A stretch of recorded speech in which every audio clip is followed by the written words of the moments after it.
Hey guys, it's Juan Deshon here with Quest Trust Company, one of the IRA specialists. Today we're going to do a video about rollovers and transfers specifically to solo 401ks and kind of explain a little bit of the mechanics on what goes in between a rollover and a transfer to a solo 401k. So to lay out the basis, we have to go over what a rollover is. So a rollover is when an individual takes a distribution from a retirement plan such as an IRA, a TSP, a 403b, 457b, and these types of steps are simple plans that you take the money out of the account as a distribution, it gets reported to the IRS, and then you have a few different options of what you want to do with that. If your plan is to get those funds into a solo 401k, well then your custodian, where you took the money from, will report what's called a 1099-R. The 1099-R is going to show two things. It's going to show a code on whether or not this distribution was made prematurely, meaning you're under the age of 59 and a half, or it was made correctly where you're above the age of 59 and a half. And the reason for this is going to show code either 1 or 7. 1 being it's a premature distribution, and 7 being it's a qualified distribution and you're above that age. The reason why is the IRS has no way of knowing if you are in fact going to be putting this money back in within 60 days into a 401k plan. So they report it as such. What happens if you end up putting it into a solo 401k account within 60 days? Well then, once the money enters the account, there will be a second reporting.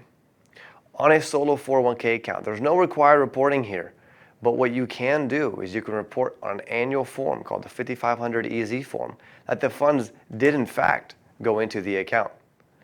Right? And this way, you personally would not be liable for any taxation from the distribution that you technically took from the previous account.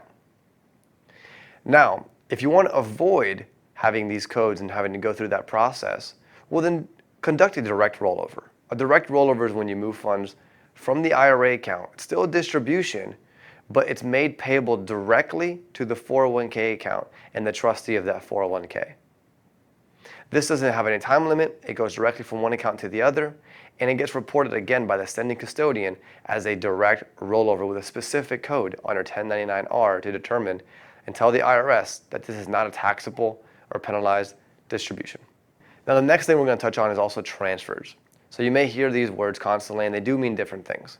With a solo 401k, it's a little different than a transfer between an IRA because IRA transfers do not get reported at all. With a solo 401k, they still do. But the reason why we discuss it as a transfer is because this is a movement between a 401k or a previous solo 401k to another 401k.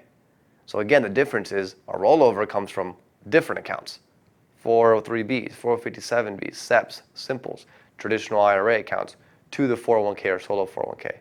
Whereas the transfer is 401ks, solo 401ks moving over to another solo 401k account. Now how this gets reported is again, a distribution, a 1099-R is generated, but it clearly states that the funds are going directly from one account to another. So there's no taxable implications, no penalty to do this transfer. The transfer is going to be the preferred method when moving from a 401k plan. Reason why is if you decide to do a rollover, an automatic 20% withholding will occur.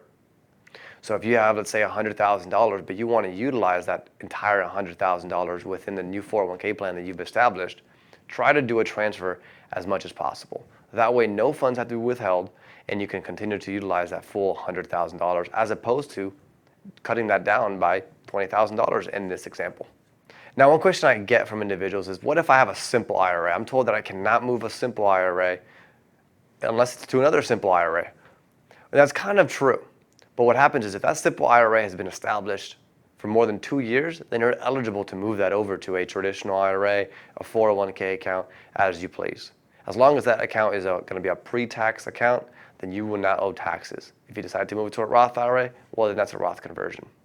So guys, the biggest takeaway of this is there's a lot of things that can happen with the rollovers and transfers of a solo 401k, and make sure you talk to us or your CPAs to make sure it's all done correctly.